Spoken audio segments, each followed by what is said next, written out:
We've And had a it bit of kind of news up echoes like here. Had a bit of news up here it was all recently, good. like the plane crash at Caboolture Air Strip. What was It there a was, yeah, a Caboolture? collision. Two A planes, collision? two light planes collided with each other. Where? In It's not there? funny. There was What two happened with the propellers? don't know, but one person survived. The other two people didn't. No, it chopped up. Is that what Well, happened? Or I was think it it was his mid-air? belly. Was it Yeah, mid-air or on yeah, the it ground? clipped. Apparently, clipped each Oh, other. mid-air. One coming in and going out at the same time, communicating properly, and they clipped each other. Aren't you meant to be on completely different runways? Supposedly, for the light aircraft, I Air think it's a traffic bit looser control. than the normal aviation. I mean, wow. Yeah, bad call. Was there footage of that? Look Well, at I don't know if there's footage. I know I can pull up a news article on it. Oh, footage would be interesting. A news article would just be like, blaming people and the mm. terror of it all. And, footage is just footage, it's just neutral. It doesn't have any editorial desire. But it made the Footage. headlines. Yeah, well, you'd hope so.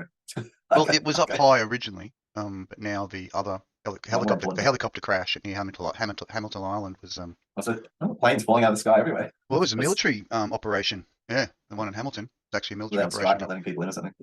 Doing some sort of exercises.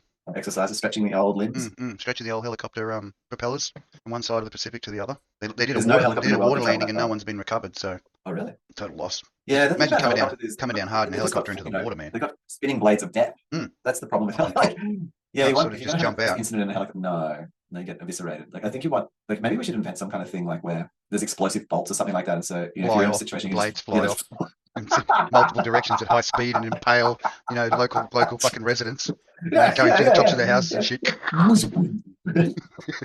Sorry about that. How much do we owe here for the roof? Weapon. It's like a scorched earth weapon. If you're going down in a helicopter, you just fuck it. Press the button and send these blades flying, rotating blades of death through the air, just decapitating all those it comes in contact with. Oh, mummy, look at that helicopter's got Mummy, why is your head floating? Oh, my head's floating too. Yeah.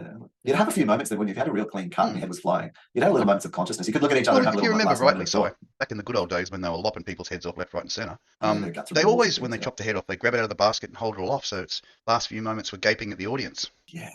It was a thing. And little eyes looking around at people jeering at them and stuff. The mouth sort of just gaping for the last few, trying to pull breath, but there's no lungs attached to it anymore. Yeah, and there would be consciousness. The brain is doing its thing. The nerves are attached. Well, how long does it take until the flow's finished? You know what I mean? And even then, a lot of times. Well, 7 minutes, isn't it? Yeah, up to 7 minutes, the brain can be. So, I mean, maybe still a 7 alive. might just put you in so much shock. But I mean, the guillotine, because if it was just an axe hacking at you, then that would be different. Axe is different, you know what I mean? Like if you've ever tried to cut a chicken's head off with a small hatchet, you've got to be really quick, and the blade needs to be really sharp, decent block to set it on. Or it's just shit. Or else you're just pounding. Shit experience. Sort of, pummeling the head off. You don't want to pummel the head off. You want it to slice. No, quickly. It's not a meat tenderizing process. No, you're not trying to tenderize the neck bones. Don't want to go through them. No. I guess that's why things like obsidian was great. The Aztecs had those great big obsidian battle sword things that they created. Basically, just the Spanish conquistadors would ride up there in their horses, and these dudes would just come down and slice the horse's head off with this fucking blade. Clean sweep. Jaguar warriors, man. Remember them? No, Jaguar warriors. Even in the game of Civilization, the Jaguar warriors were always fierce. But yeah, the Jaguar warriors in the Spanish, when they first started to try and attack the Aztecs for their gold, man, their warriors had obsidian bloody battle axes or giant swords, and they could just basically cleave a fucking horse's head straight off with it. Sharpen obsidian. I want to look more up about that. But, I mean, not from a disbelief perspective, just inquiring. Like, it's exciting. Apparently, there was many a horror story about the whole coming in there, and then these warriors are just going in the bush and just start carving them up.